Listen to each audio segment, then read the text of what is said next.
Hello, hello, hello. It has been a long time since I've been on here. Welcome to what is this segment?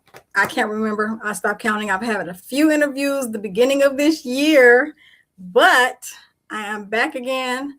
I was supporting one of my fellow compadres, sisters, on one of her book launches, and she's going to be doing another one, and guess who's going to be a part of that one? So happy to be a part of it. Shout out to Christina, Dr. Christina Konya, all the way in the UK. Love her to pieces. Love you, sister. Love you, love you, love you.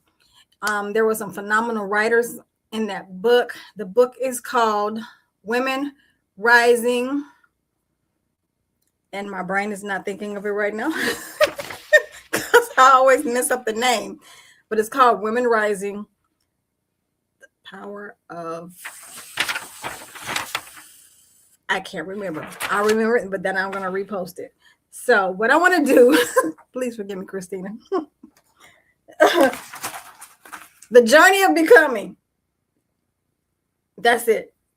No, sorry. The Women Rising, the Power of Becoming. It was going to bother me until I got this right, you guys. So welcome to the newest episode of the Healing Factor. I hope everyone's doing good. We've been through a lot of things during these last couple months. Starting out, if you notice, 2026 has come in with a bang. We thought it was going to be like, oh, this is going to be different. Oh, it's different, all right. But you got to be geared up and ready for this. So I am coming on here. Initially, I have a new podcast guest. It's not a part of a book, but she will be writing a book. I'm not going to tell you what it's about. I'm not going to say anything.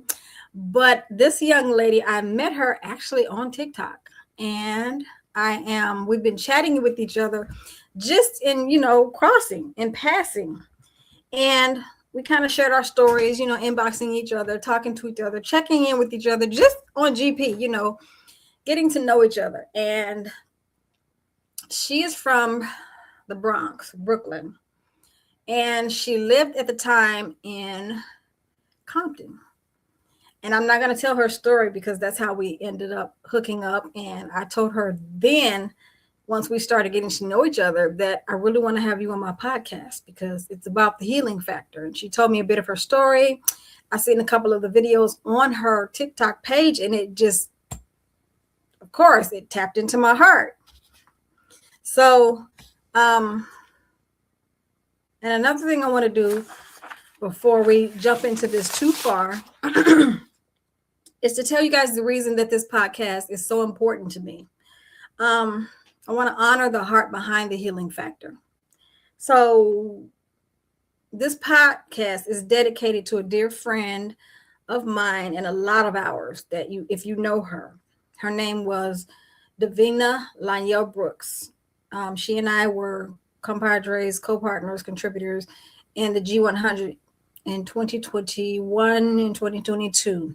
Her life was taken in August of 2022. Her family is still seeking answers, and justice has not been served. So we're trying to see if anyone will come forth and speak about what they know about what happened to her that day. It was very tragic. I don't want to give too much information on it because it's, it was really hard dealing with it when it happened. But her life was taken that morning on her way to work. Davina was more than a name. She was love, she was laughter, she was light, and she was presence. And her loss, like I said, it really changed me deeply. I really got to a dark spot in my life. And it shaped the reason that this space exists. So the healing factor was born from grief. And my guest is in the background waiting on me. I can't wait to bring her on, but let me finish this. The healing factor was born from grief, from unanswered questions, and from the belief that women deserve to be heard, protected, and remembered. So today's conversations and every story here is held in honor of Davina and in honor of all women whose voices were silenced too soon, or those who are silenced now, and your voice needs to be heard because your story needs to be heard because it's a part of your healing. So with that being said, I am going to bring on my guest, and her name is Paula B. Let me get her on here. Where'd she go? Paula, where'd you go? I just saw her a minute ago. She was just here. Paula. She was just here a minute ago. She probably didn't. Hold on. Let me make sure she's here. Patience, everyone. You know, technical.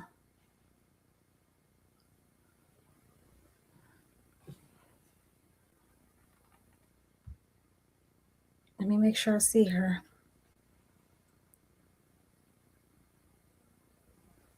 I'll let her know. Come back in, honey, so I can see you.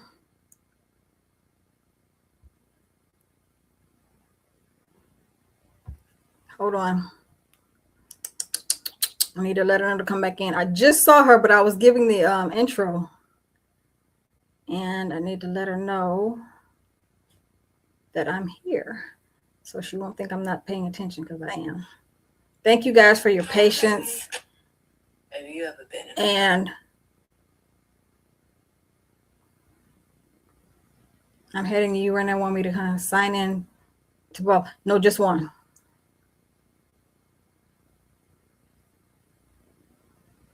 It's the same thing.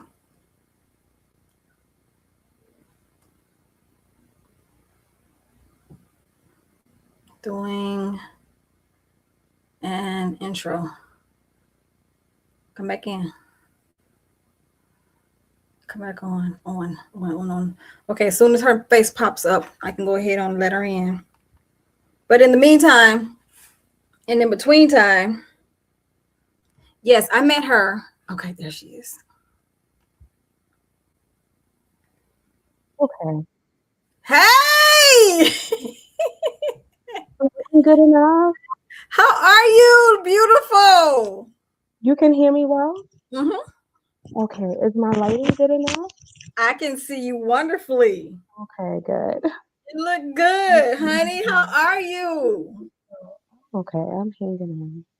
Okay, Hmm. okay. That's good.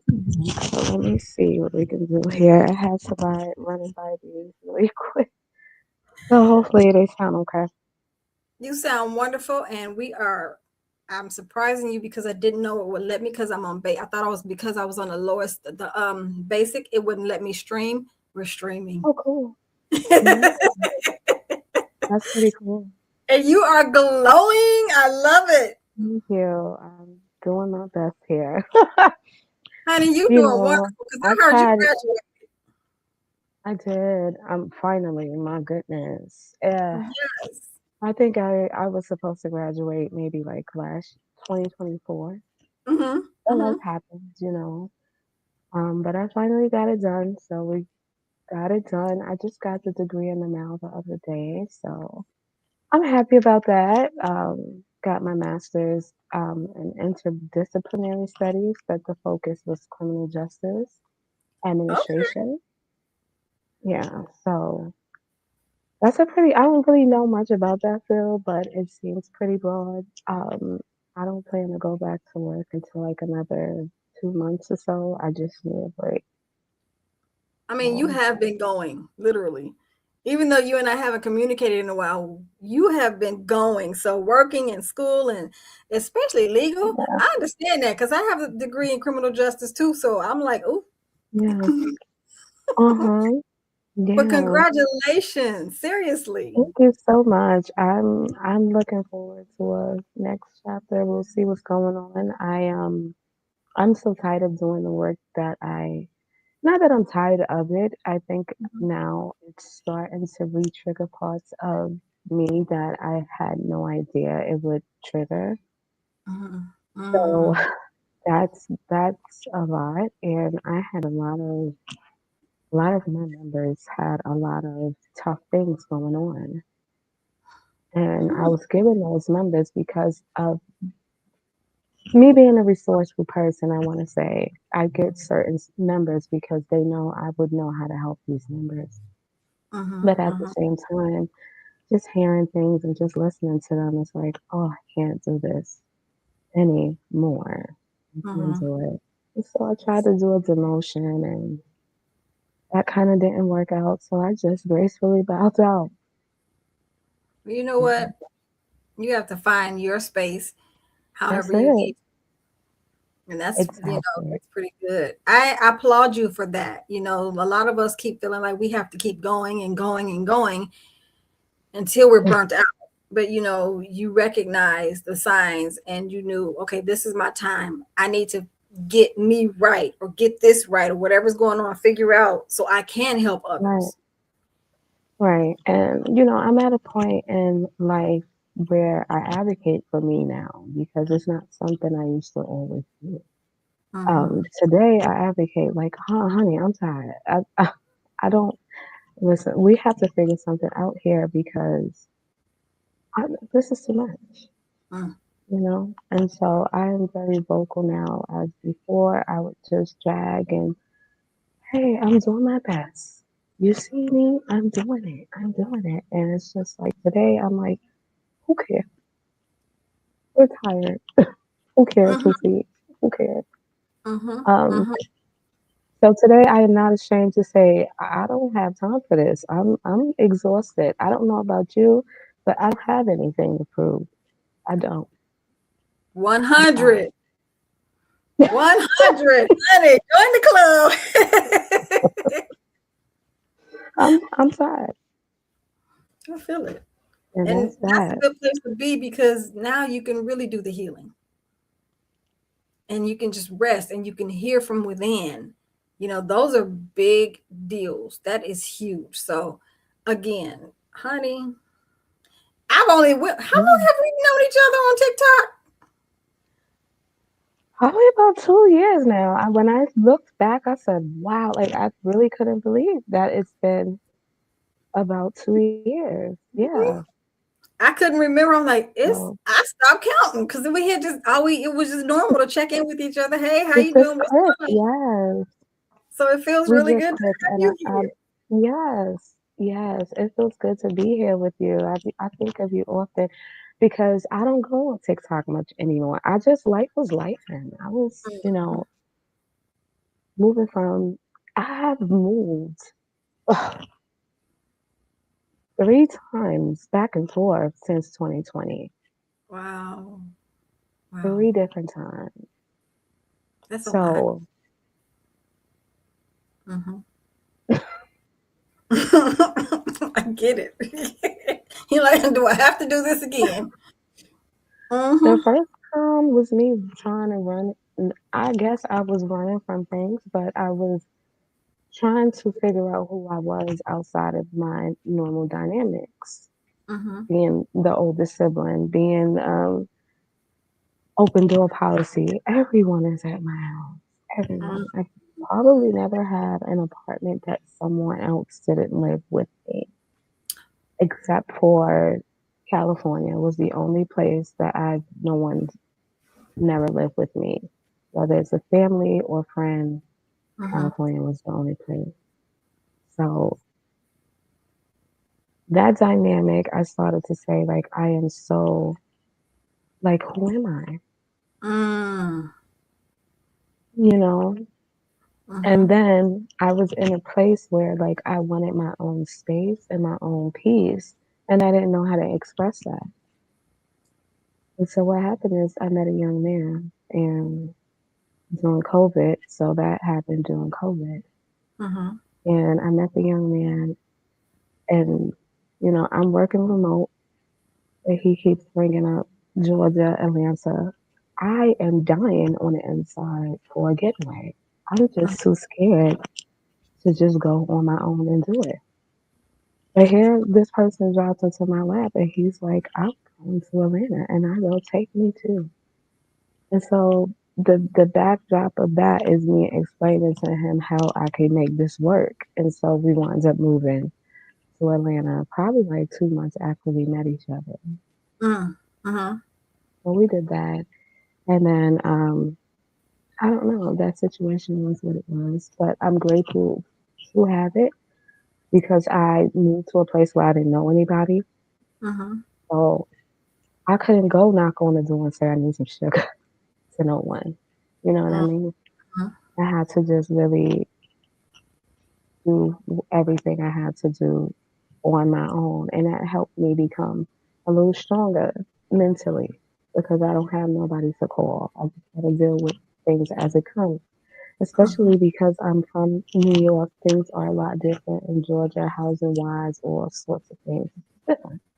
So Mhm. getting used to that, getting used to the minimum wage, things like that. So yeah, it was a lot, but I'm grateful for that time because I did get to figure out who I was as an individual, and I Mm.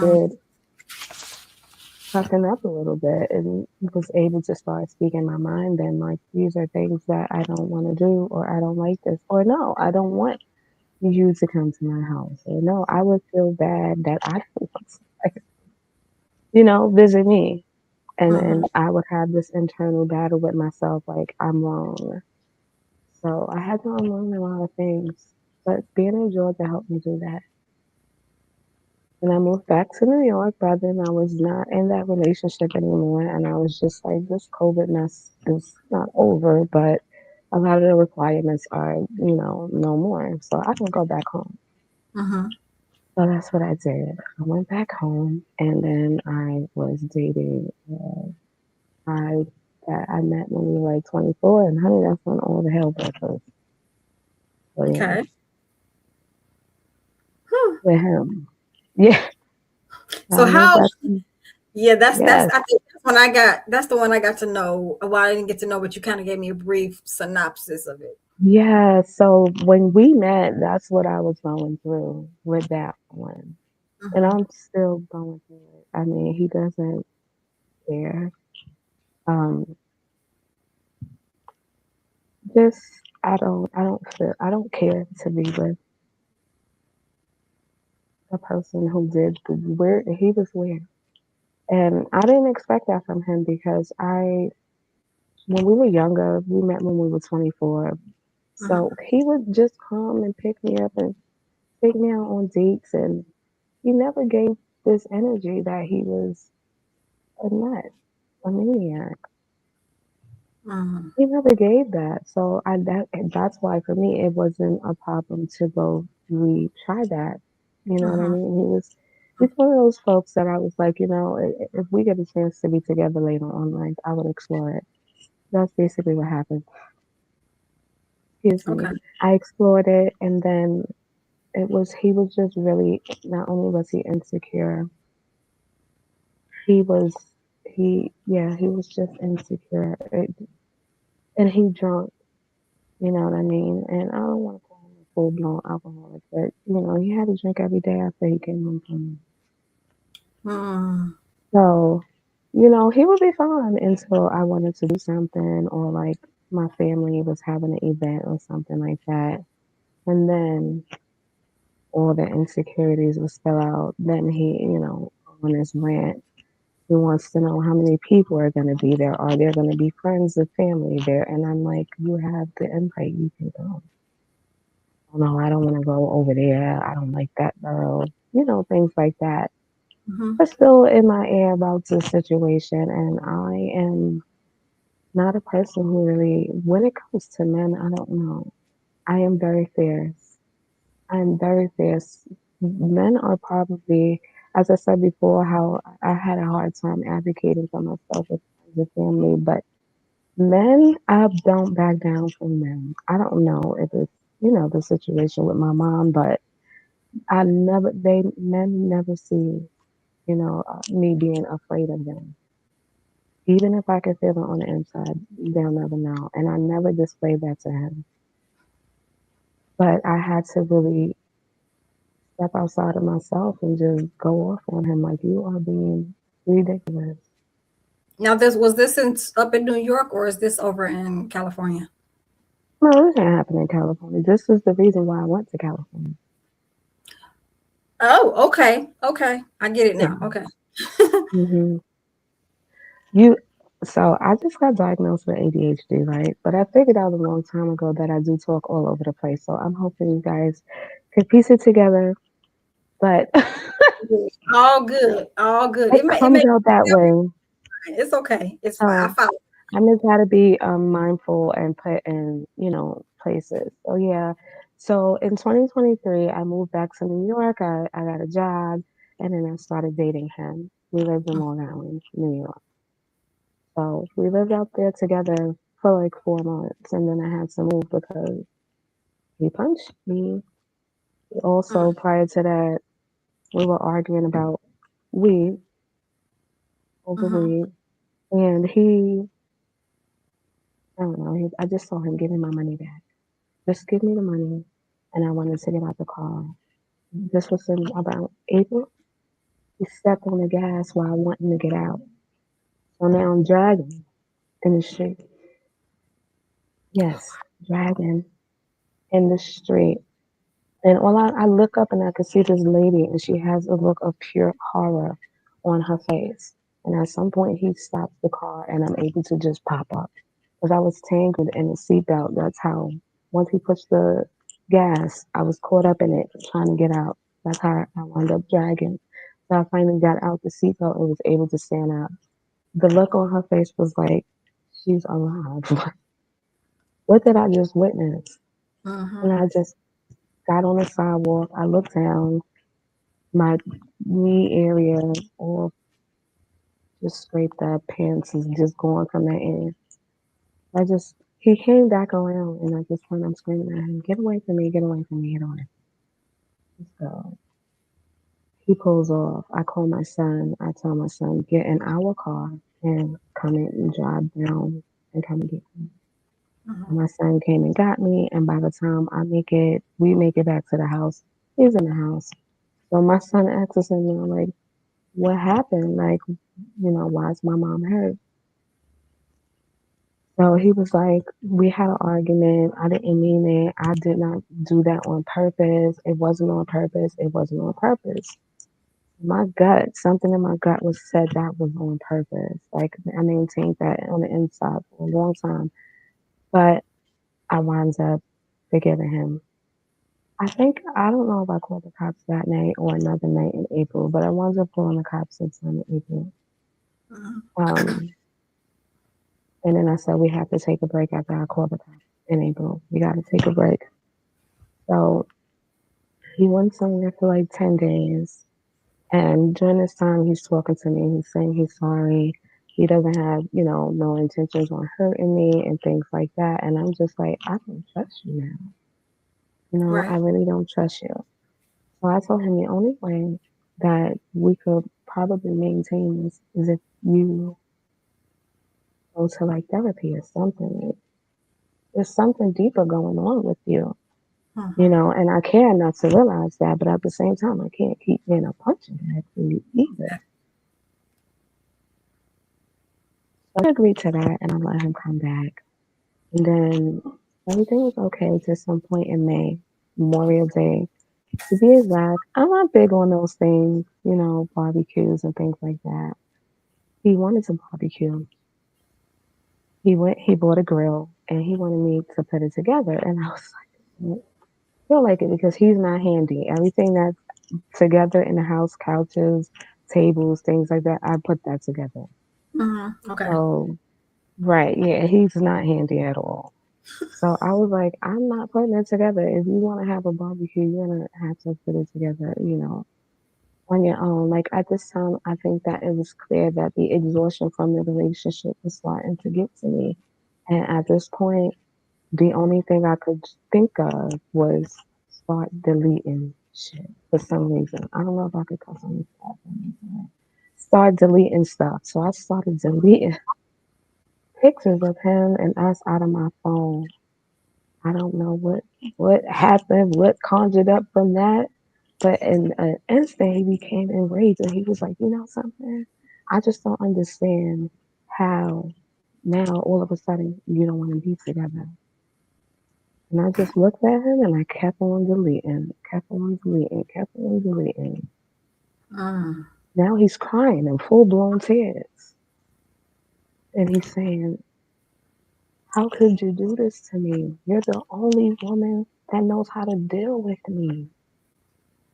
How mm, could you? How could you? And then it went to, I thought you was a rider. You ain't no rider. You ain't no this. I'm still deleting. And all I'm saying to myself is, I don't know what is happening, but we're gonna let it keep riding. So eventually, I say, you know what? We just gonna have. This is it. I can't keep dealing with this from you. I can't. I can't keep doing this. Like you don't believe I'm sending you videos when I'm at work because you don't believe that I'm at work. You don't believe that I'm going to a friend's house, or if I want a friend from work to come visit, you start talking about being a lesbian and just Mm, his anything. brain was like, yes, very ignorant. And I just was like, I had enough. I had enough that day. And then once he started yelling at me again, you putting me out on the street. You ain't no rider. I yelled like, I'm really not responsible for you. Mm-hmm. He cocked his hand back and punched me so hard I flew into the closet door. My elbow indented in the closet door, made like a this size hole in the closet. And I said, "You want to hit?" That's the only thing I remember saying. And then I Wow. picked up my phone and I called the cops. I called the cops. They came and told me on Tuesday, of course, go to court. They told me where to go, what to do. I went and did an order of protection. At this time, I had a friend who lived in California. Um, and that's semi how I got there. But by the time I got there, I was no longer in a friendship with her. And this was a friend since like sixth grade. But back to him, we get to I get to court. At some point in our relationship, because he was so insecure, I gave him my location just so I Mm, wouldn't have these arguments every other day. So I gave him my location. So my son drives me to the courthouse. We're in the courthouse, and he's texting me the entire time. I'm at the courthouse. I don't even remember at this time he even has the location. I don't remember that at all. mm-hmm. I'm in this courthouse. So, and then my friend from California, her mom was really sick, so she came down from California at that time. So I Mm-hmm. had been in the process of visiting with her to see her mom in the hospital. So, and that would be that day. So I'm go to the court. I do what I gotta do. I get my temporary order of protection. I Mm-hmm. go back to my home. I grab a bag. I go meet my friend at the hospital with her mom. And I spent a night with her too. Now, this is one of the reasons why that argument started with him too on Memorial Day, because I was on the phone saying, as soon as you land, let me know. I'll come out the next day. I'll visit mom with you. I'll spend the night. So now I'm leaving court. I'm heading there to see her. I get there, we do our girls thing.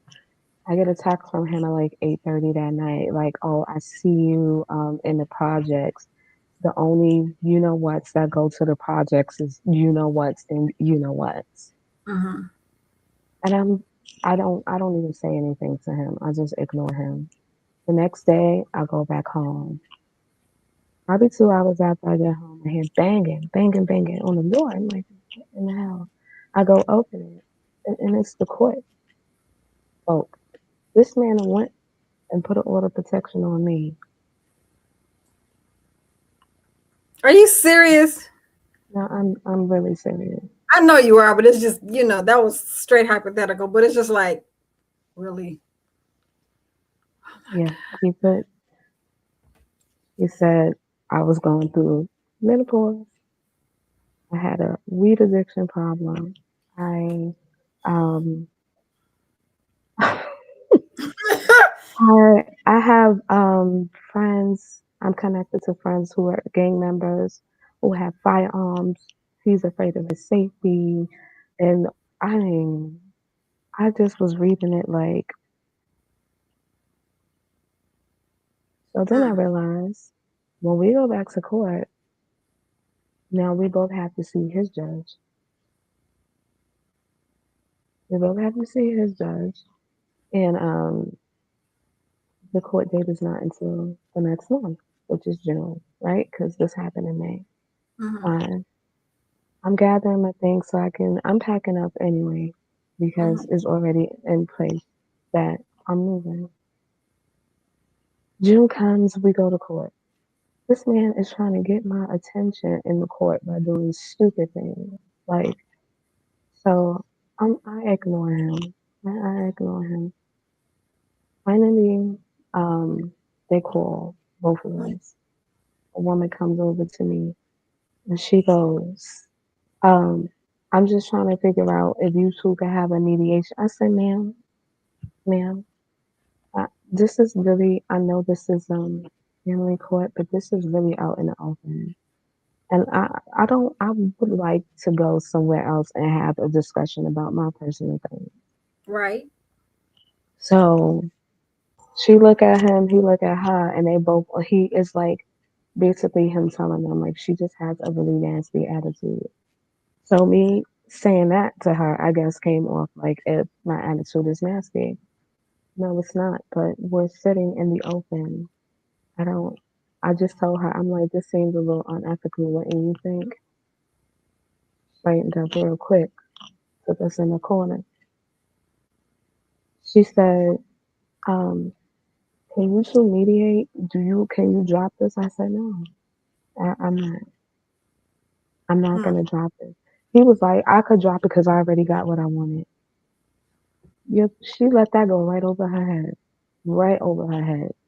I'm fuming on the inside because not only has this man drugged me in the car, not only has he punched me, not only has he emotionally and verbally abused me, and I'm Right. standing here in this court and I don't feel no support. Then we get in the courtroom and they ask us for addresses. I state mine. He says his is undisclosed. What? Mm. Now, baby, if you live in New York City, if you know, you know. And y'all know what he went to do with that once he got that paperwork. He put himself into a domestic violence. And he's just allegedly, okay? Are you? Allegedly. Wow. That's just way I'm a crazy. legend because he didn't have anywhere to go. Now, before um, I moved back from Georgia, he said he was going into a place to do his own thing. That wound up not working out because he beat up the roommate that he had really badly. So he was banned from that particular thing, right? Mm-hmm. So the only way, okay, if you could put two and two together, Mm-hmm. the only other way was that way. And that's what happened. Now, that's what he did Mm-hmm. while still harassing me the entire time. I don't know how many times I've went into mean girl mode on TikTok cursing him out. I missed How that. many times? You know, you've seen him.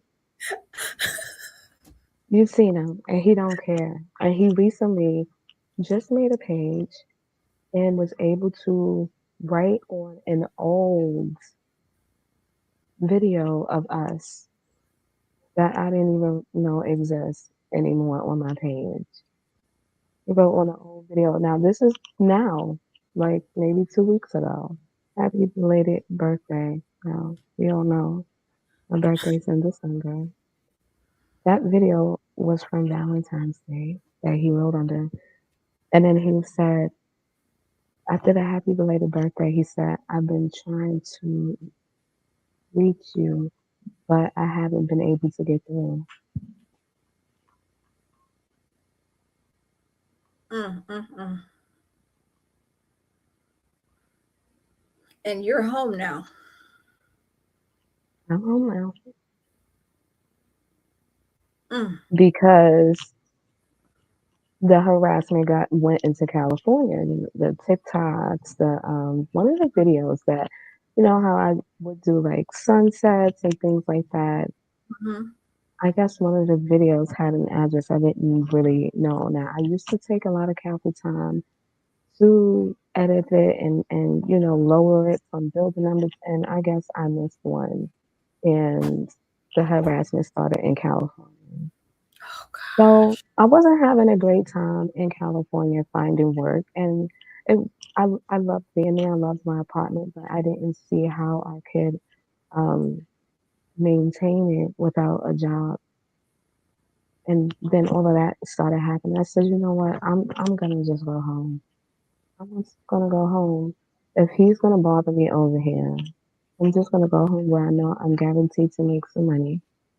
Because every time I go back to New York, I have a job before I get there. Mm-hmm. When I move anywhere else, it takes me months to get a job. When I go home, that don't happen for me. Mm-hmm. So I had a job as soon as I landed in New York, and I went back to my old job that I left when I moved to Georgia. I went back to that job. Mm-hmm. Um, so I'm saying it now because I obviously I resigned, so I'm gonna say it just in case you know he'll be listening and watching. But yeah, so I went back to doing that. I might as well just come home and just make my money and do what I need to do. And just try to, I'm a homebody anyway. I don't go out. I don't do much. So, the odds of running into him is um, Minimum. Mm-hmm. unless I go certain places where I know he would frequent, which I would never do that. But, yeah. Right. Wow. And then I got to New York and oh my gosh. Ugh. Having to having to go into a whole entire shelter system, a system that you've never been in before. Mm. My paperwork got all screwed up in the apartment I was moving into. If if that ain't enough, I don't know what to say. Yeah, and so all my money was tied up, and I'm like, where am I gonna go? Where am I gonna go? Because I had paid the real estate, the broker, Mm-hmm. I paid the landlord, and then it was like I was supposed to move in like September 15th of last year. That's why you Yeah. told me what you said. That makes sense. I now, yeah. Mm-hmm. I get it now. So most money is tied up, so me and my son we go into the shelter.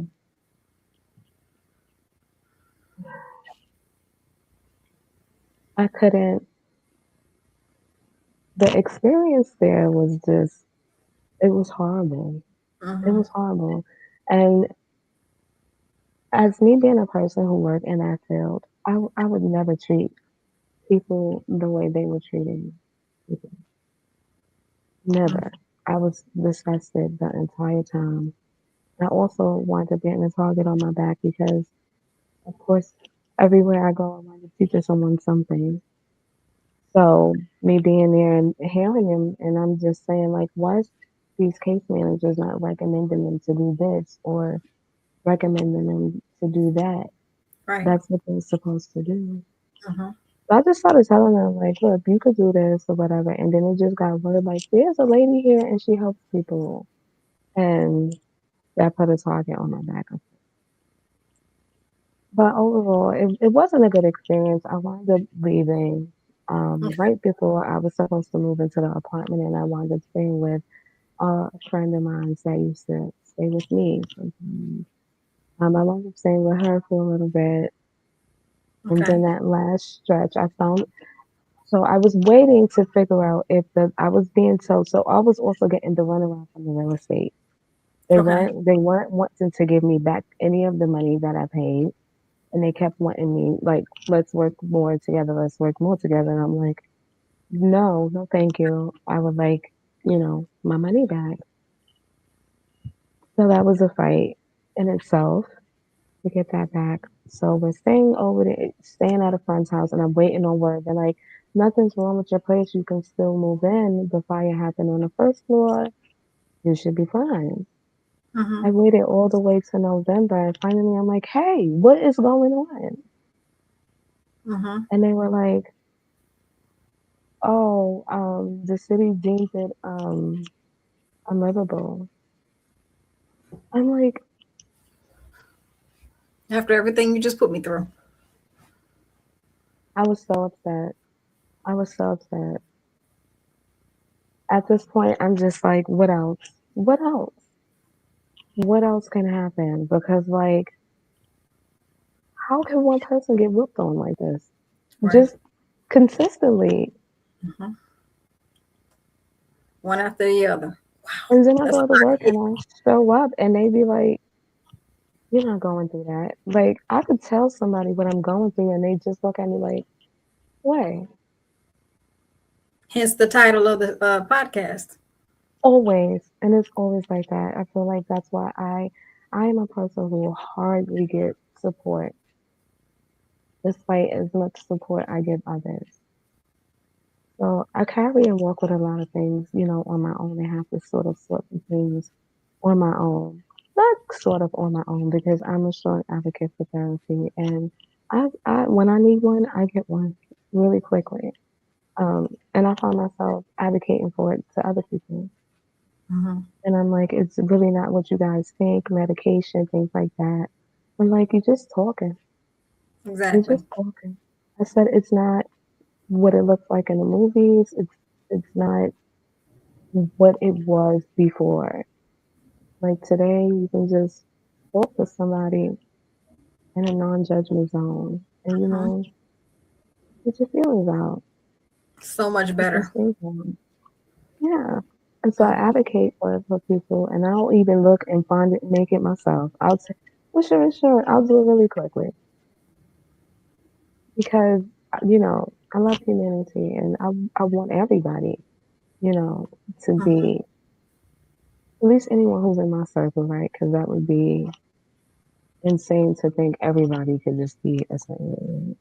But at Exactly. least those in my circle, I want everybody to be healthy, mentally. Hmm. I And like, and so many people have pride. and that's where the problem I mean, is. right, so prideful. I'm not doing that. I'm not, and it's like, why? Like, what's wrong with it? Hmm. Oh, and then they get into people. I'm like, I don't know about those people. I just know about me. And yeah, like I can't talk on the people since I don't really think about what people think or think. I don't beat to society's drama. I try to tell a lot of people, so I never can relate to the people stuff. But I try. That's when I could just only be sympathetic in that point. Exactly. I would not I cannot empathize with that. But yeah, because I'll try to understand it. But yeah, So let me ask you a question. Looking back on everything you've been through, and I mean, if we were just starting at COVID, that's a lot. Looking back at that, what emotions come up for you as you reflect on that version of yourself compared to who you are today? that wow, that me, I think I was still very much people pleasing. Hmm. Um, I was still I didn't know what I wanted. I didn't know what I needed. I didn't have a voice, I felt like, Okay. in a lot of things, like without feeling like, um, I guess I never wanted nobody to be mad at me I then. can understand that. And so you know, oh, can we have a barbecue in your backyard? And I know I don't want to do that, but I say yes. Mm-hmm. You know, I say yes, but I know I don't feel like it. I'm not in the mood, and I just don't want to do it. And it's to the point where, you got people who come to your house and now it's like they're taking over your entire house because you don't really have a voice like that. You're just trying to keep the peace and things like that. And then you have to figure out how to voice that you overwhelmed in your own house. And so that's who I was then. And I think now I'm able to say, I don't feel like going or I'm not okay with that. And I don't really care who it bothers because I had to understand that I am one being and one person. And as much as I took on, I had to understand that a part of me staying trauma bound, I call it, is to continue to do those things and accept those things. And it's to the point where if I don't want to do something, I feel physically sick today. Like, no, Mm, we just not. And then it turns into that, like, well, we're just not going to do it because, we don't feel right. right. But before I would have still went, knowing that I didn't feel right, knowing that I probably would be overstimulated in the environment I was going to, and Mm-hmm. I still went. Hmm. Hanging out with folks that didn't have my best interest at heart. In fact, they Oh, loved how I was. It's something to talk about, you I can know? see 'Cause that. yeah, 100%. So I feel like in my earlier years, I was a lot worse because mentally I wasn't okay before I had therapy or anything, you Mm-hmm. know. And I think the little bit I learned from doing therapy in those earlier years, I did take some of it, but I don't think that I got to the part where I was supposed to say no to the things that I'm not okay with saying no to. I never got to that part in therapy back then. And this is why I was still the way that way in 2020. So can And you then think about where what caused you to be that person at that time? Can you think back to what maybe have caused that? What the a people lot of please. things, yeah, I think it started from, I don't know if it started from a kid, but I had,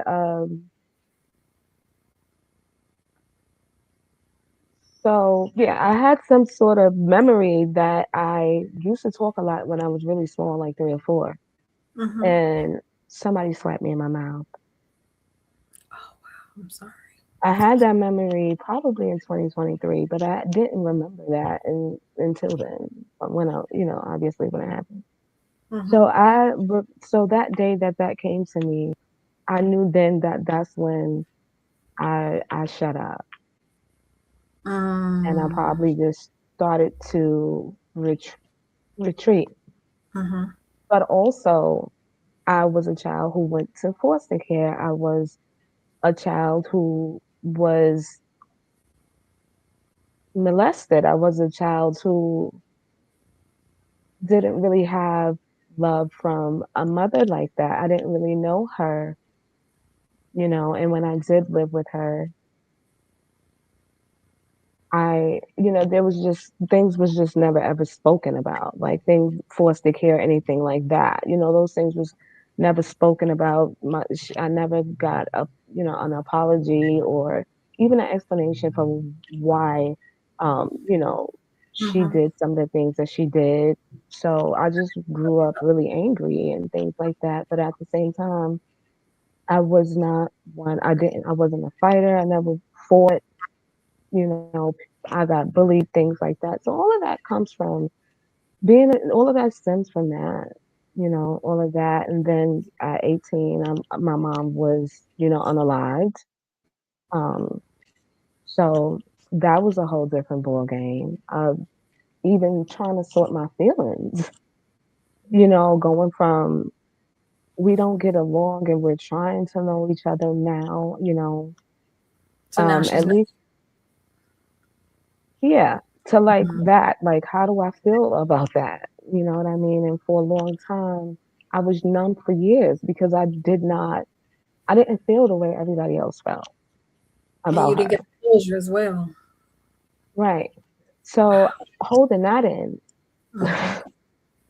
you know, telling somebody that's sitting next to me, and I miss your mother so much, and she was so good to me, and I'm just like, I don't feel anything. Mm-hmm. I don't feel anything that they feel. Um, the only thing I kind of felt like was in the manner that she, was unalive. But I don't feel like nobody deserved that, and I don't feel like anybody's children deserve to wake up and see that.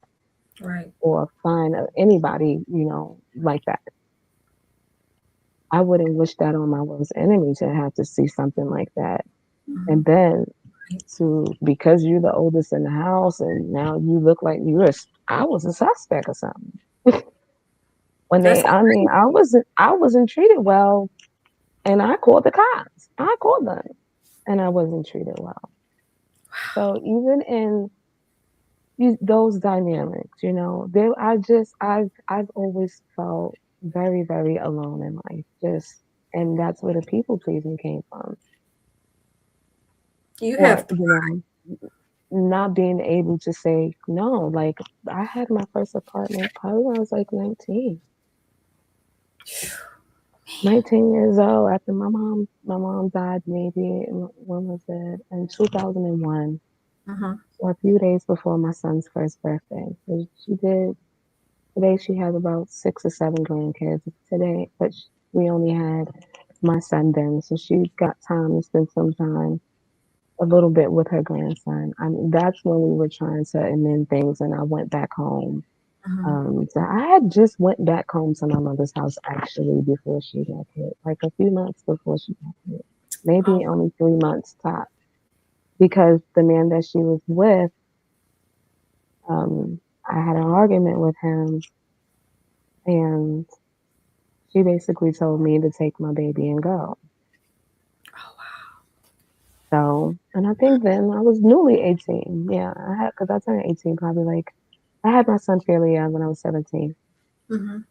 I turned 18 that December. So I had him in December of 2000. I mean, September of 2000. And I turned 18 in December of 2000. When I left, I went to like a mother and child's placement type of thing in New York City. And it's for mother and babies, teenage mother and babies. Mhm. So I went there for a little bit. And then I went to like the real shelter where it's like, what is going Mhm. on? Mhm. And then I got placement there, and I was just there for a little bit, um, and going back and forth to my mother's house to get clothes for me or clothes for the baby or whatever. So this was in 2000. Uh, that was in the year 2000. What made me come back home is I just went home to get clothes one day, and my little brother was sitting on the couch, and I'm just like, "That's odd."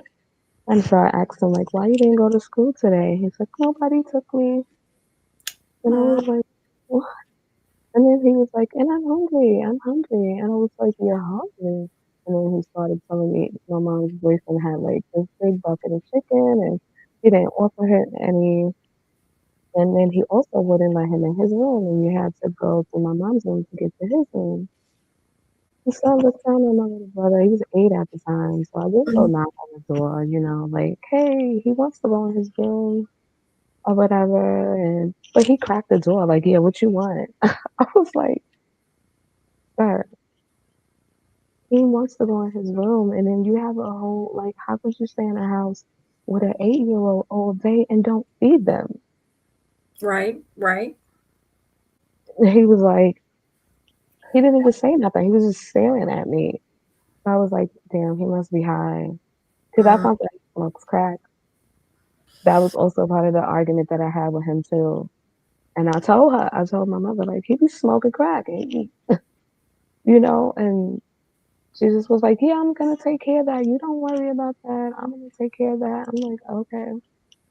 When I came back that day, I was furious, like how my little brother was treated. So I said, well, he wants to go in his room, and he's entitled to go in there. So he opened up the door a little bit more. So I told my little brother, go in there and get what you want, or if you want to stay in the room, stay in the room. And at that time, I took the opportunity to pick up the house phone and call my mother and tell her that I was coming back because her child was not in school, and he's hungry, and that I'm coming back home because why is nobody not taking care of him? Mhm. So I told her I was going to come back that day. I was going to go back and get my baby because I left him at the daycare and the shelter, and I'm going to go. So I didn't spend a lot of time in the shelter then Okay. in 2000. I went back home probably like 2 months later, so I didn't spend a lot of time. And it was for teenagers, so it's very different than the intake part is horrible, but once you get to the teenage part, it was okay. So I Okay. went back home, I got my baby. I went and got my baby and I went back home and I moved back into my room. I always had my own room in my mother's house. Mm-hmm. So I moved back into my room and I tried to just like keep the peace with him, like not argue with him or whatever. So September came. September came the day of my son's birthday, September 24th, 2000. Okay. And my mom at the time, I think she was on workers' comp or something. And I had a job at a little flower shop. But she was like, you have to take care of your baby. You gotta get a job or something. Mm-hmm. And you know what I mean? So she would watch him for me while I would go up the block and work at the flower shop.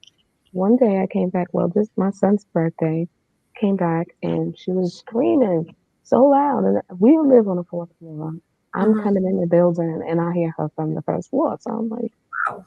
gosh, why is she so angry now? Then me and my mom is also trying to make amends. So it's not so much tension between myself and her. I'm just trying to just understand some things in life at that time too. Being that I'm also now a mom myself, I'm like, it's kind of hard. You know Mm-hmm. what I mean? Mm-hmm. So I go up the stairs and he's sitting on the stairs and I say, What's up? What's wrong? Like, why is she yelling?" And he goes, "Oh, I called her a bitch." And I was like, "Oh, sorry for the language." He called her No, the you're B fine. You're word. fine. You don't have to apologize on stage. I was just laughing at it like, Mm. oh. Women from my mom, the 60s don't like that. I know that much. Not for a Right. man to say that. Right. And I looked at him and I did the same thing you did. I was like, you did what?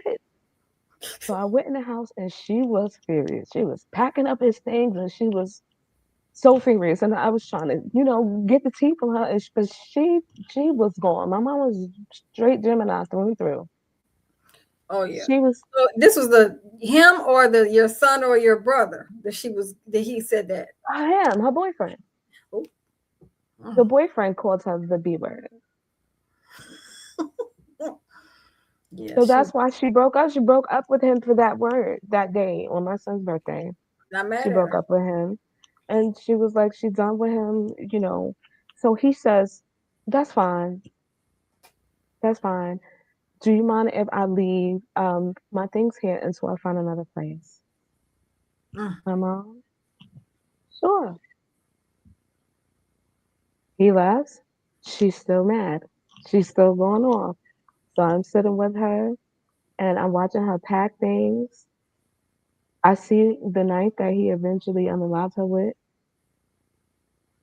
She packs all of his things up except for like that night, like a little box or something, and something else, like things that you could just sit on a dresser. mhm. Everything else she packed up. So, and this is my actual son's birthday, September 24th. So I want to say he came the next day, in September 26th. I don't know where my mom was at, but she was not home. Mhm. Um, this day, so it's four siblings. I am the oldest sibling, and I have two brothers and a sister. Mhm. Shockingly, we all home this day for some reason. Someone knocks on the door, we open it. It's her boyfriend. He asks us, "Can you have a conversation with us?" We say, "Sure." He says, "I I really love your mother, and I want to be with her, and I'm gonna go into a program and get clean." And we Okay. were like, "Oh, okay. Like if you did that, no one would care. Like that would be good, And then you and her could stay together or whatever like that." And he left. So Mhm. we felt like that was a good Okay. note, even, September 26th. For some reason, again, my mom always, I think this is why I always had people living with me too, because that's how it was at my mom. My mom, someone always was at our house living Okay. with us. So nobody was hardly home that day either. But her friend came to visit her. They talked and laughed for a little while. Everybody started going out. I stayed home. So little sister wasn't even home. At some point, she came upstairs. I was talking to my mom in her bedroom. We just running through the party because we are giving my son a party, but it's gonna be that Saturday. I think it was the 28th or the 29th. I think it was. Mhm. So she's saying we got all of this stuff, and this is what we need to get left. Um, this is what we have left to get, and tomorrow we're gonna get it and go get it. So she told me, don't drink. I used to drink Bacardi Limon. She's like, don't drink all of that today because we're gonna get up really early and whatever. And she was like, and also you need to mop that floor in the kitchen. Mhm. Okay. I go, I get my baby. While I'm getting my baby, my sister comes through the door. So I say, great. I give her the baby and I'll say, hold him in my room and I'm going to clean up in the living room. Mom asked me to mop the floors and stuff. So hold the baby. My son had a bad habit of sitting in the dirty mop water as soon as he turned 10. So he could never be around the bucket or the mop water. Okay. Right. I gave her, so I'm mopping and I'm cleaning. Um, Now the time is like 11:30 at night. I'm Mhm. mopping and I'm cleaning and I go to my room. I look at my sister and my baby, they sleep. I sit on the bed. I say, okay, I'm gonna watch this movie. I press play. We had a VCR. That was that long ago. I press Mhm. I press play. Y'all know how that goes. If you know, you know. If you gotta rewind it, if it's all fuzzy. Right. So we rewind it, and then I look at my baby again. I say, okay, I'm just gonna go make him a bottle of milk. So I go make the Mhm. bottle of milk. I hear knocking on the door. The kitchen is very far away from our front door.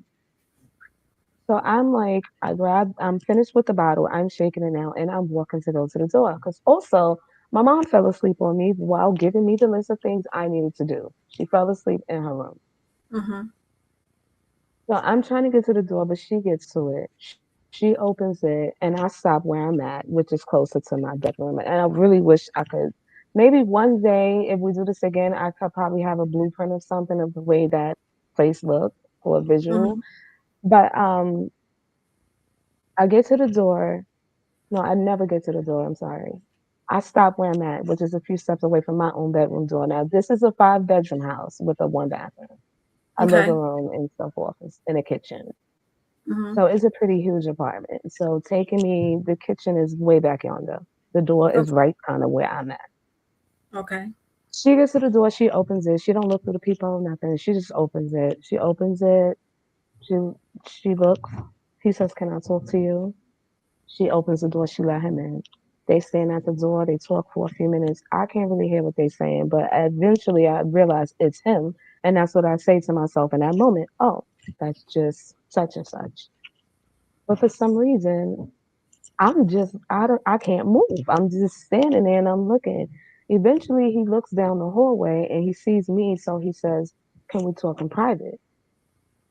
Mm. He says, "Okay." They go to her room. I'm still standing in that hallway in the same spot. And I'm listening, but I don't hear. I hear his muffled. I don't hear nothing. And I don't know how long I stood there. Mhm. But eventually I said, they just talking. I go in my room, press play.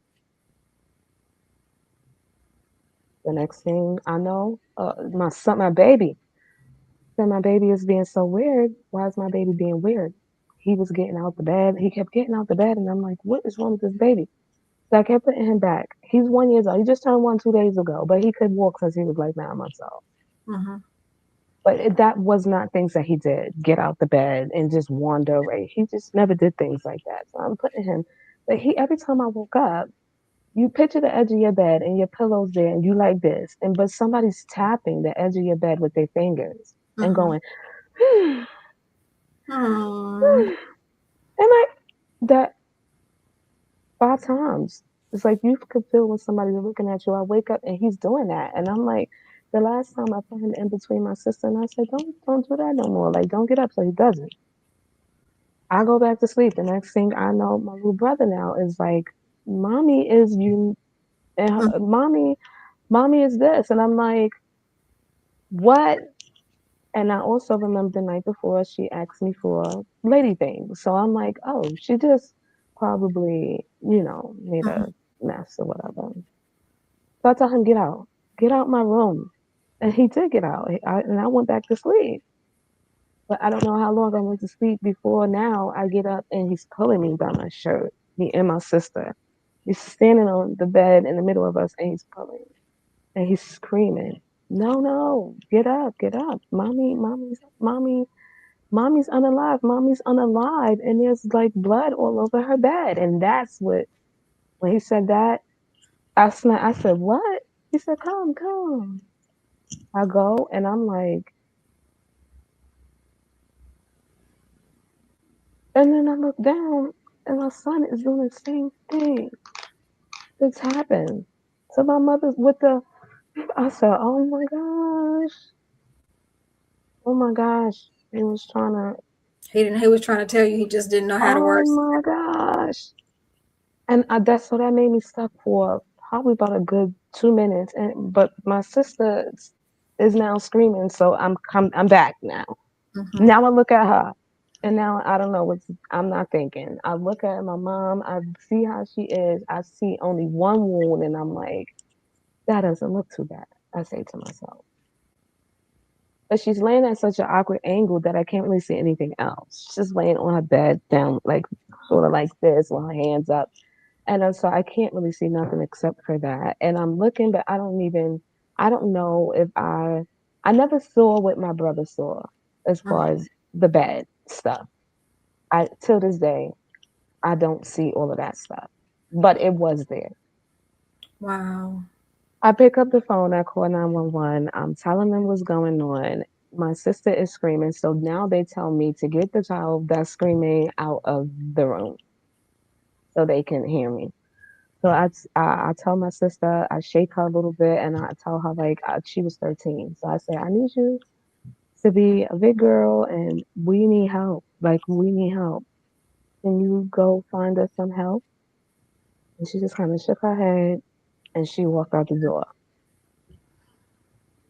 My little brother now is guiding my son from somewhere out of his bedroom or either away from my mother's body. Hmm. So I'm on the phone with 911 and they're like asking me to like do CPR and things, but I'm saying to them like I don't think so. Like I don't think that this is needed here. And she kept saying, "Well, okay, is there anybody else that will try?" And I'm like, "No." And she's like, "Well, we waiting for the ambulance. They're dispatched. They're on their way." And at some point, I'm banging on the neighbor's door now. I'm banging on the neighbor's door. And when he opens it, I just point to my door. And he goes in there and he yells, "Oh!" Hmm. And I just dropped my head. I just dropped my head because I think at this point I was still having some sort of faith that this is not what was happening. You're in shock.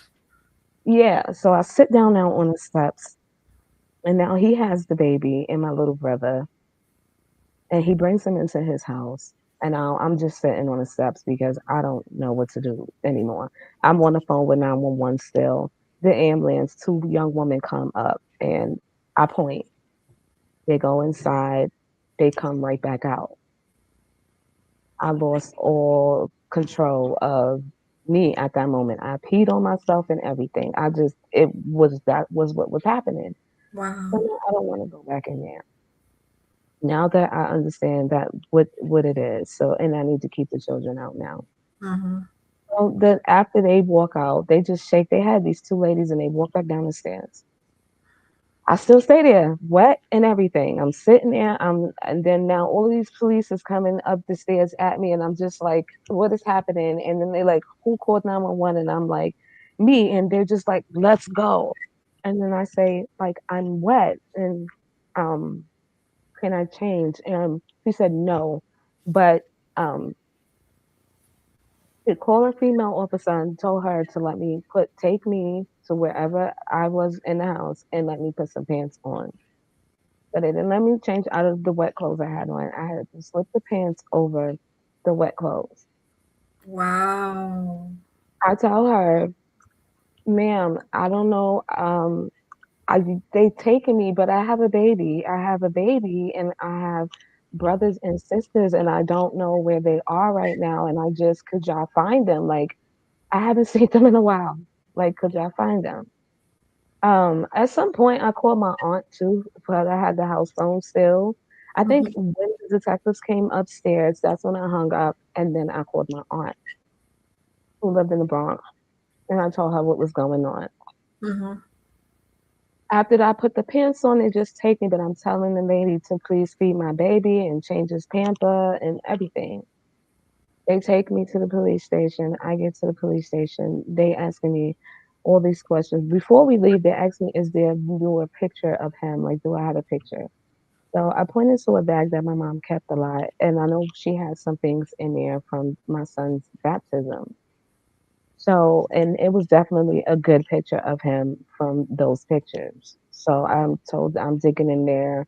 I find the picture, I give it to them. Then they give me to some other cops, and those cops bring me to the police station. They take me into this room and they leave me in there. And so I'm waiting, and I don't know how much time went on. Mm-hmm. Finally, these detectives get to me, and they're asking me to go back through the entire yesterday, and I'm just doing my best and I'm trying. But then I also ask, like, where's my baby? And, like, where's the kids? And they go, your baby. And I'm like, yeah, like, I have a baby and he just turned 1 2 days ago. He's a baby. He can't talk. He could walk though, but, where's my, did y'all, they didn't have my baby. Mm. So that's that. They don't have my baby. Mm. They just told me they questioning the other kids, my sister and my brother. And I'm wondering, can they do that because they're 13 and 8? I'm just so they finally they say, hey, your aunt came, your aunt's here, you have some family here. And I'm overjoyed because like I don't know what they trying to do to me. The way they questioning me, I'm like, wait, am I in trouble? Like, what is going on? But I walked them through everything step by step, and I told them the last thing was that they went into the room together, and that was that. I must have went to sleep. That's what I kept telling them. I kept telling them, and they was like, "You just went to sleep between," and I'm like, "Yeah, like I don't know anything else." So they say, "Okay." Um, they now take me and tell me to now take them, show them where he frequents at in the neighborhood, but don't point at nothing or nobody.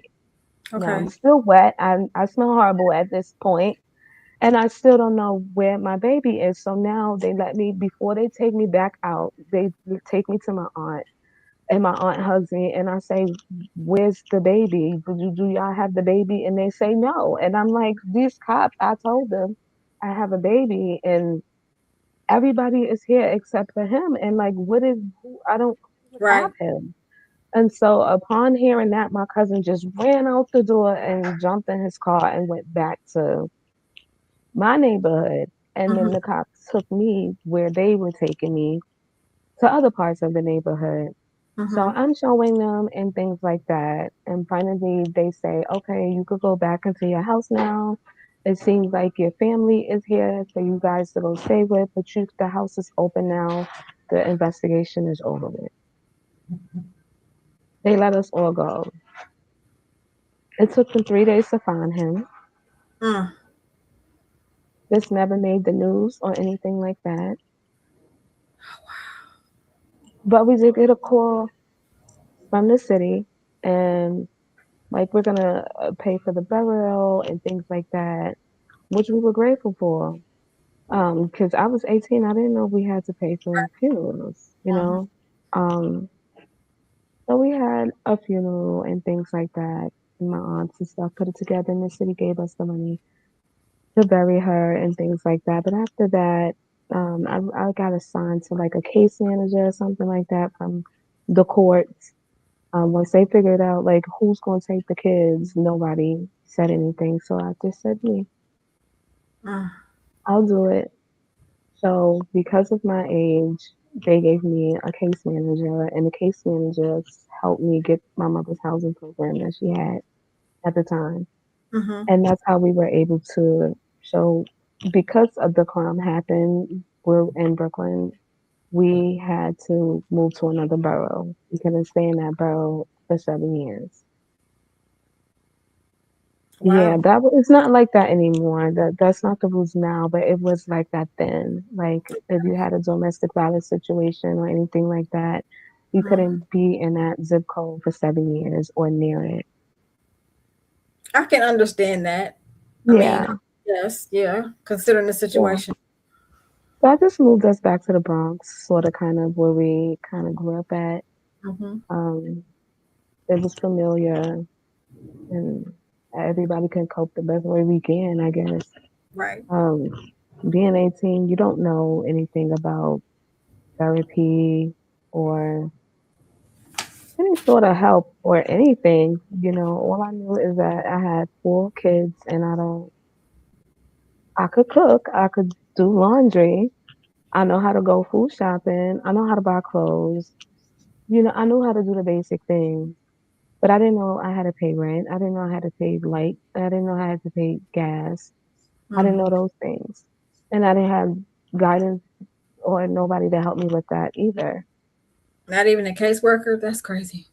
Not even the caseworker. I don't know if I knew to ask her about that. Like, you know what I mean? Like, I But that's didn't, you don't know to ask those things because yeah, that's what you I'm saying. Like, I didn't know to ask her. I just knew, I thought, I honestly never even knew what she was really there for. And also, whenever I had to do so, because whatever, I never knew this. Um, the reasoning for the grand jury, but we had to do one, and I had to do the grand jury. So she would take me to appointments like that where I needed to speak with the prosecutor and things like that. So I really didn't associate her outside of that kind of stuff.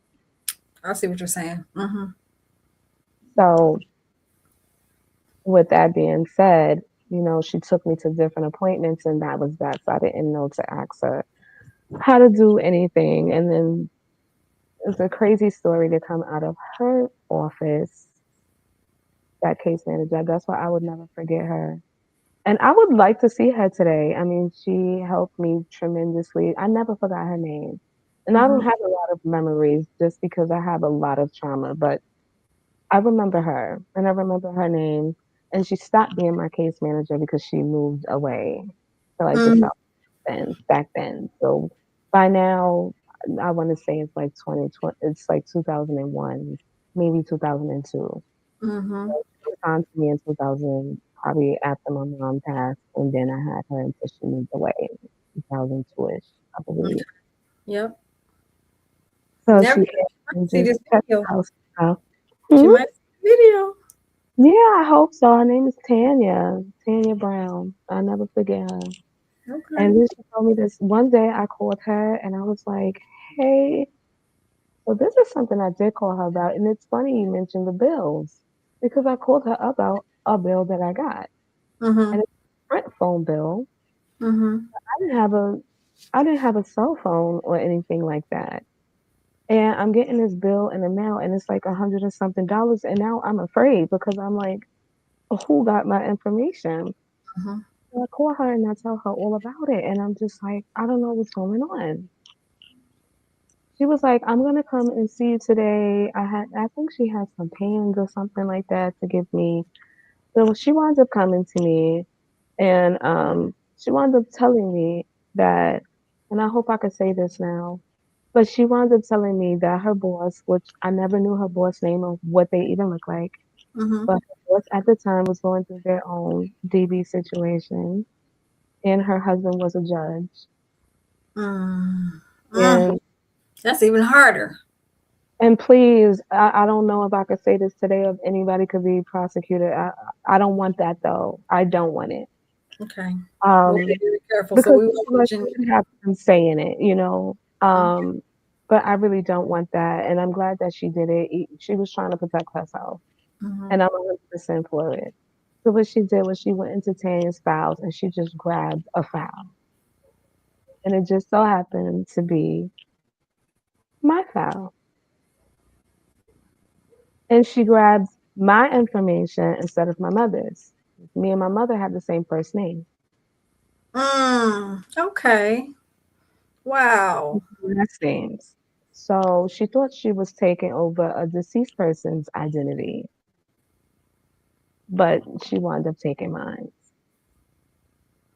Hmm. So Tanya told me that, and she had gave me the phone and everything like that. And I was like, I don't even want it. Like, I just want her to be safe because, and I couldn't wrap my head around how this woman works in this type of environment, and her husband was a judge, and this is what was happening to her. The one thing that you're helping other people with, you're in the midst of yourself. Right. That's amazing. Yeah. So I was just like, I don't want her to get in trouble. I don't even want the phone. Like this lady was trying to get away from this husband of hers who was a judge, and understanding the dynamics of a judge today, Mm-hmm. I understand her fear and why she was desperate enough to do what she did. And I still don't want her to be in trouble if she still can. But Mm-hmm. like I said, I don't know her name. I never knew her name, and I don't know what she looks like. But I'm glad that she tried to get herself away from him and to get some help for herself. And Exactly. then, yeah, and then after that, I didn't see Tanya no more. I just kind of was just trying to live life. Mm-hmm. How the best way I saw fit, I don't know. I tell my So siblings all the time. I say, I'm sorry for the things I didn't know, or for the things that appeared that foolish, but I just didn't know, and I was doing the best that I can. if you could write one sentence to your past self, what would it say? I'm proud of you. No hesitation. I'm proud of you because if someone would have told me that I have accomplished as much as I have accomplished just 10 years ago, I would have been like, just 10 years ago, I didn't know myself I could go to college. Mm-hmm. And I was clearly in my 30s, right? After my mom died, there was no way I can go back to high school. And I didn't. I didn't have a high school diploma. I just worked odd jobs like security or off the books in the flower shop and things like that. So if someone would have said, like, this is where you're going to be in 10 years, I would be like, or, well, I guess now 13 years it is. I'd be like, no, I wouldn't even believe it. But yeah, I'm proud of myself.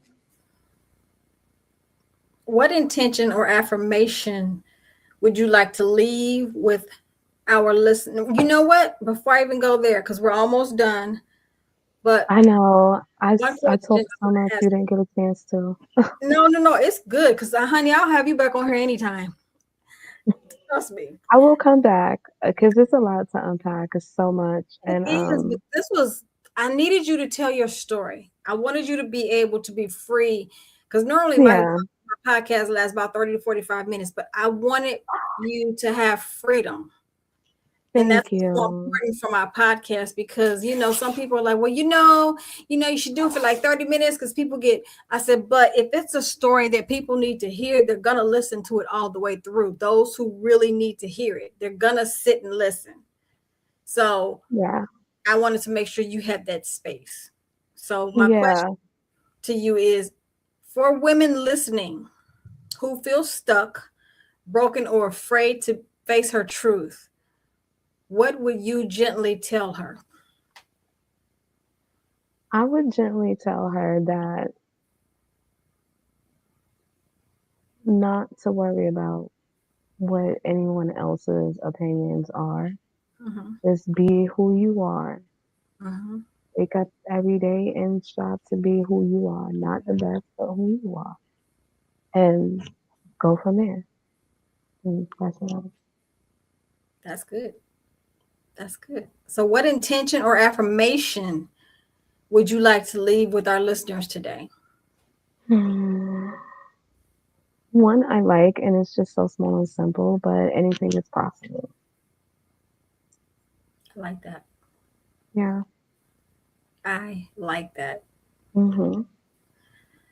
Well, Paula, this was a long time coming. It was.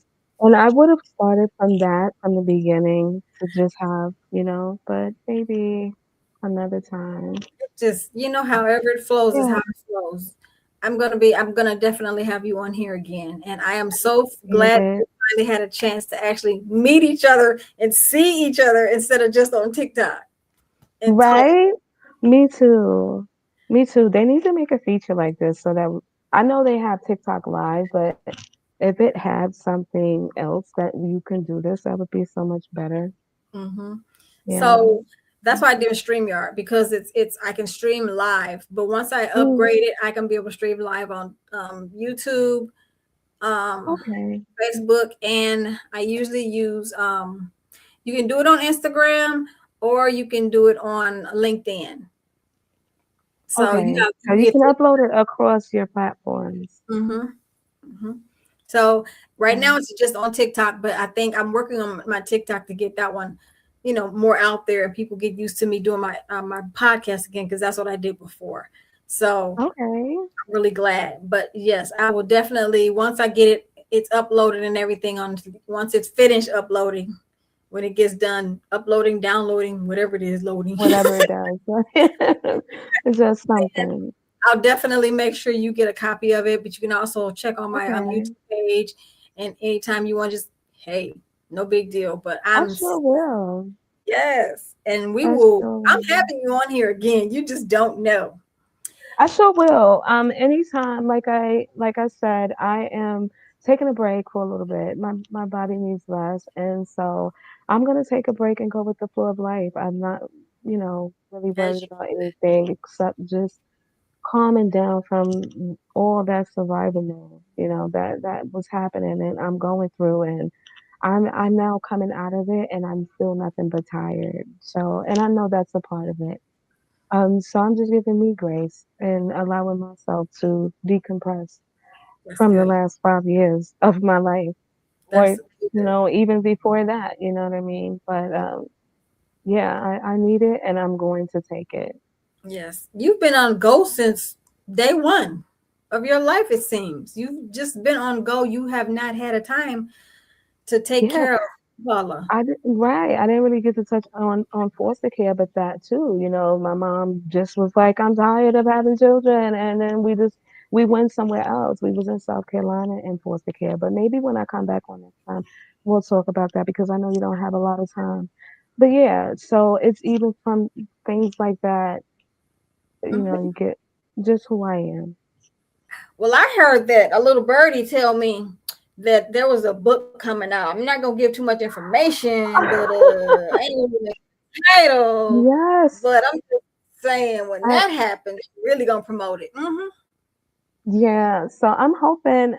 So it is done. But I'm throwing in bits and pieces, and also it's being edited. Mm-hmm. So I want to shoot for like September-ish. Okay. It seems like a long time from now, but um I definitely want to have you on the show when we talk, when you promote yeah. it. Yeah. I mean, maybe a little bit before that, but just again giving me grace, Mm-hmm. and not doing everything, but doing what I can do because that's just what my motto I'm going by now, you know. Okay. So yeah. That's We'll good. see, but I look yeah, forward the to more book will postings be from you. amazing. Thank Yeah, you. of And you course. are a beautiful soul. I just want you to Thank know you that so you much. are I really appreciate it. beautiful. Despite everything you've been through, you didn't let it change who you were. I couldn't, and that's how I'm glad you said that. And really quickly, that right there is what made me say, you know what? You can say no and you can still be who you are. You don't have to shy away from who you are or feel dimmed down from any of that. Say how you feel, and if someone doesn't like it, they just don't. But you understand who you are. You need your time. You need your rest. I have to recharge. As you should. Yeah, That's good. and I'm I didn't proud. understand that I needed the recharging before, but I Yeah, do because now. we've never been taught that until all of a sudden our bodies and our minds are in going to conflict, and we're like, something's got to give. So, it's Yeah. okay to rest. And we've been told that if you're sitting still, you're in wrong. You're not doing the right thing. And that's just programming. That's a lie. It's Mhm. wrong. So You're absolutely I right. applaud Yeah. you for taking care of you. I'm happy that I did it too. I'm proud of myself for doing that. I Yes. really am. Yeah. Yes. So with that, all the viewers out there, I thank you for coming on. I thank you for chiming in. If you see this video later, make sure you comment on it, and trust me, there'll be more interviews with Paula and more interviews with other women coming on. And I look forward to you all viewing more. And thank you for viewing the Healing Factor live. Look, it's been one of those weeks and months for me, so I completely understand. But I am Yeah. glad you all came on to see us, and I'm going to end the stream now. Hold on, Paula. And everyone, thank you again, and I'll tune in again for the next episode. I'm not sure what it's going to be, but I'll let you know. All right, Thank you everyone. for having me, beautiful. So welcome. You're so welcome. All right, I'm going to end the live now. Bye, everybody.